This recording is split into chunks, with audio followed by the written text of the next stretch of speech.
আজকে একটা অদ্ভুত গল্প আপনাদেরকে শোনাবো। আমি আমার বউকে না ভীষণ ভালোবাসি, জানেন? এখনো। কি বলছেন? বউকে ভালোবাসি এই কথাটা এত লোক ডেকে না জানাবার কি আছে, তাই না? বউকে তো বেশিরভাগ মানুষই ভালোবাসে। কিংবা এমনটাও তো হতে পারে বউকে তারা অভ্যেস করে নিয়েছে, আর সেই অভ্যেসের নিরাপদ বৃত্ত, মানে যাকে আপনারা বলেন কমফর্ট জোন, আসলে তাকেই ভালোবাসে। কিন্তু না, আমি না সে ভালোবাসার কথা বলছি না, জানেন? আপনারা হয়তো লক্ষ্য করেননি, আমি একটা এখনো শব্দ ব্যবহার করেছিলাম। আমি আমার বউকে ভালোবাসি এখন। এখনো কেন? তার কারণ সে আর বেঁচে নেই। She is no more. অনেক দিন হয়ে গেল, জানেন, কিন্তু এখনো সে আছে আমার কাছে, একেবারে জীবন্ত হয়ে। না, আপনাদের মুখের রেখা কিন্তু বদলাচ্ছে না, জানেন? মনে মনে বলছেন এমন তো হতেই পারে, বউ মারা যাবার পরেও স্বামী বিশ্বাস করতে থাকে যে সে বেঁচে আছে। কম ঘটে, কিন্তু ঘটে তো। না মশাই, আমি কিন্তু অতটা সেন্টিমেন্টাল লোক নই। আমি বিশ্বাস করি, হ্যাঁ, আমি একদম বিশ্বাস করি আমার বউ মারা গেছেন, তবুও তিনি আছেন। বেঁচে আছেন বলা যাবে কিনা জানি না, তবে আছেন। সব সময় আমার পাশে আছেন, আমার কাছে আছেন। বিরক্ত হচ্ছেন না আপনারা? কথা দিয়েছিলাম কিন্তু একটা খুব অন্য রকমের গল্প শোনাবো, কিন্তু এতক্ষণ যা বললাম তার মধ্যে একটা ভিজে নেতানো ভ্যাটভ্যাটে পাতি ইমোশনাল, বেশি কিছু পাচ্ছেন না এর বেশি কি, তাই তো? বেশ, তাহলে না আপনাদের পুরোটা বলি। আমার বউকে আমি ওগো বলে ডাকতাম। অবশ্য তার একটা মজার ইতিহাস আছে, জানেন? ও কিন্তু এদেশের মেয়ে নয়, ও রোমানিয়ার মেয়ে। ব্যবসার কাজে ওখানে গিয়ে আলাপ হয়েছিল ওর সাথে। তারপর যখন বউ হয়ে এলো, তখন তো বাংলা একেবারে জানতো না। আর আমার বোন বজ্জাতি করে ওকে শিখিয়েছিল বরের বাংলা নাম নাকি ওগো। বাধ্য ছাত্রী সে কথা বিশ্বাস করে আমাকে ওগো বলে ডাকতো। না, সে বিশ্বাস থাকেনি শেষ পর্যন্ত।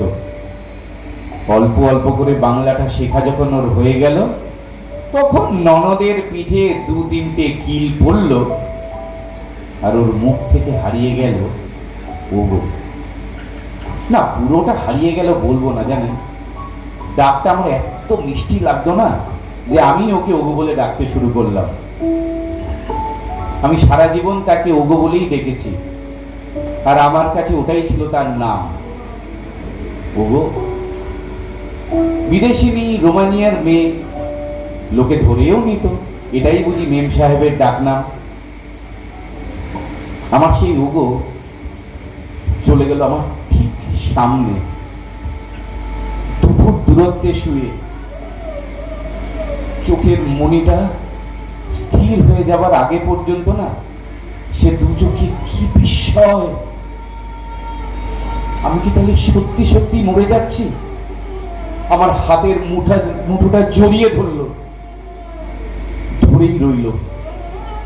তারপর আস্তে আস্তে আলগা হয়ে গেল। ব্যাস, এত তাড়াতাড়ি সব শেষ হয়ে যায়, এই কি জীবন? ওগো আর নেই। তখন সেই অবাক করা চোখ তাকিয়ে আছে আমার দিকে। আলতো করে সে চোখ বুঝিয়ে দিলাম। ওগো চলে গেল, ফাঁকা হয়ে গেল আমার পৃথিবীটা। ব্যবসায় মন বসাতে পারি না, দু তিনটি ইম্পর্টেন্ট ডিল গোলমাল হয়ে গেল। হঠাৎ মনে হলো ছেলের হাতে ব্যবসার ভার দিয়ে যাই চলে বেরিয়ে। তাই আমি চলে এসেছি বুদাপেস্ট, রোমানিয়ার রাজধানীতে। আসলে আমার ওগো তো এই বুদাপেস্টেরই মেয়ে। ওর এক কুচি চুল নিয়ে এসেছিলাম, এখানকার কবরখানায় পুঁতে দিলাম। ওগো, তোমাকে তোমার ঘরে ফিরিয়ে দিলাম, খুশি তো? মন শান্ত হবে ভেবেছিলাম, না, হয় না, একদম হয় না। এলোমেলো হয়ে ঘুরে বেড়ায়। হঠাৎ কি মনে হলো জানেন, বুদাপেস্ট থেকে ট্রান্সিলভেনিয়া চলে গেলাম। ট্রান্সিলভেনিয়া নামটা খুব চেনা চেনা লাগছে না? হ্যাঁ, ঠিক ধরেছেন আপনারা। এখানেই তো সেই কাউন্ট ড্রাকুলার প্রাসাদ। ড্রাকুলা শুনেছেন তো আপনারা? ছোটবেলায় মা বাবার সঙ্গে একবার এখানে এসেছিল আমার ওগো, আর একবার আমার সঙ্গে দেখতে আসবে মনে মনে ওর ইচ্ছেও ছিল, কিন্তু না, সেটা আর হয়ে ওঠেনি। কিন্তু এখন তো হতে পারে। ওগো, চলো না তোমার সেই ছোট্টবেলার দেখা ড্রাকুলার প্রাসাদে। সেখানে মাটিতে হাওয়ায় কি এখনো তোমার শরীরের তাপ লেগে আছে? চারপাশে গাছপালা, তার মধ্যে দিয়ে রাস্তা উঠে গেছে টিলার উপরে। না, ভয় পাওয়ার কিন্তু কিছু নেই। দিনের আলোয় তকতক করছে প্রাসাদ, সাজানো গোছানো একদম। এইখানে একদিন বাবা মার হাত ধরে বড় বড় চোখে ঘুরে বেরিয়েছে একটি ছোট্ট মেয়ে। টিকটিকে নাক, নীল চোখ, সোনালি চুল। সে এখন তার বরের হাত ধরে আছে, সে হাতে অল্প অল্প ঘাম। আমি বেড় দিয়ে তাকে নিজের কাছে নিয়ে এলাম। তার শরীরের সেই গন্ধ, মনটা ভরে যাচ্ছিল। দুজনে দুজনের কোমর জড়িয়ে ধরে হাঁটছি। সামনে একটা ফায়ার প্লেস। আমি জানি ওই ফায়ার প্লেসের পিছনেই আছে একটা গোপন সুড়ঙ্গ। ওই প্রাসাদটা মেরামত করার সময় খুঁজে পাওয়া গিয়েছিল। সুড়ঙ্গে ঢুকবার মুখে এসে ওগো সরে গেল আমার থেকে। কি হলো? কোনো সাড়া নেই কেন তোমার? এসো না, কোনো সাড়া নেই। এই কি হলো, যাবে না? না, তাও তো কোনো সাড়া নেই।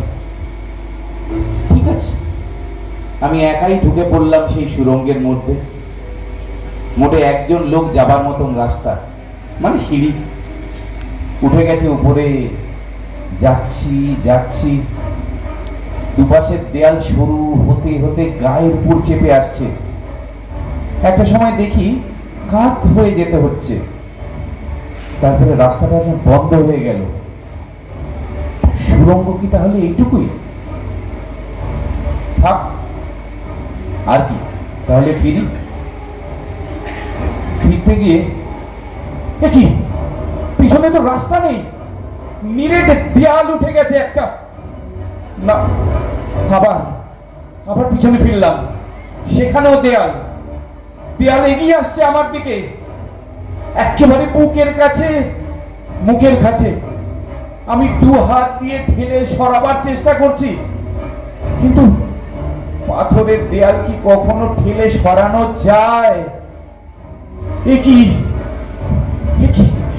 খুব আলতো করে আমার গলায় কিসের যেন স্পর্শ। কে যেন কামড়ে ধরছে আমাকে, কামড়ে ধরছে, ছাড়াতে পারছি না। এ কি, ড্রাকুলা? হ্যাঁ ঠিক, এটা তো ড্রাকুলার প্রাসাদ। গলায় দাঁত বসিয়ে রক্ত খাওয়া ড্রাকুলা। ওগো, ওগো, ওগো, ওগো তো নেই, ওগো তো ঢোকেইনি এখানে। দেয়াল আরো চেপে আসছে আমার কাছে। গরম দেয়াল, ভীষণ গরম। এত গরম কেন? আহ আহ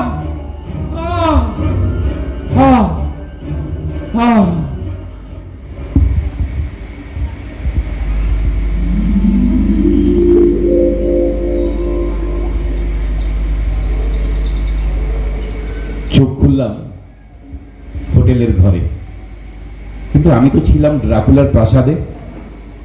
এখানে নিয়ে এলো কে?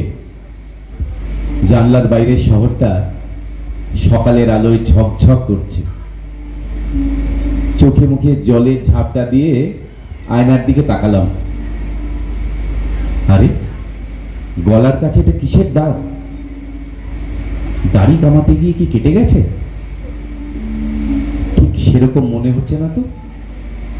দাঁত মাজতে গিয়ে মনে হলো ঠোঁটের দুপাশে দুটো দাঁত চকচক করছে।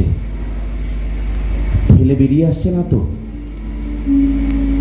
না, মুখটা কিরকম একটা অন্যরকম লাগছে।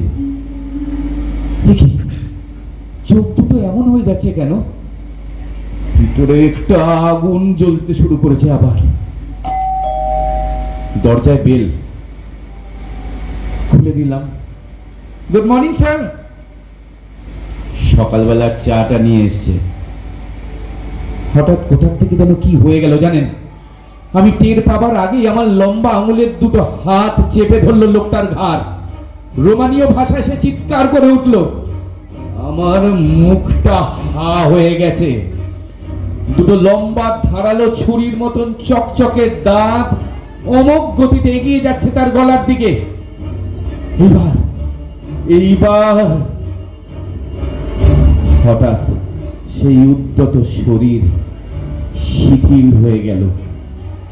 কে আমাকে পিছন থেকে জড়িয়ে ধরছে। তার চুলের গন্ধ, তার শরীরের সেই নরম। আমি ফিস ফিস করে বললাম, ওগো, আমি ড্রাকুলা হয়ে যাচ্ছি, আমাকে বাঁচাও, বাঁচাও প্লিজ।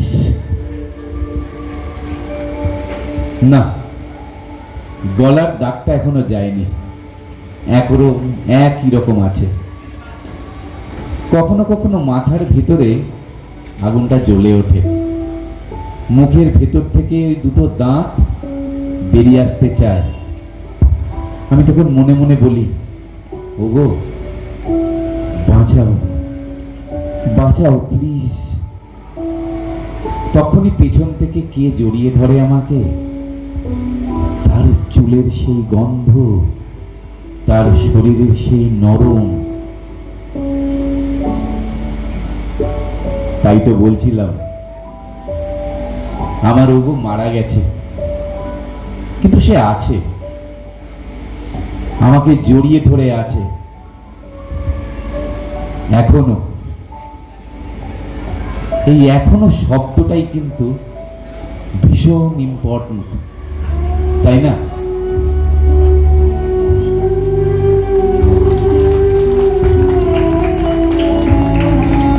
খুব ভালো, খুব ভালো।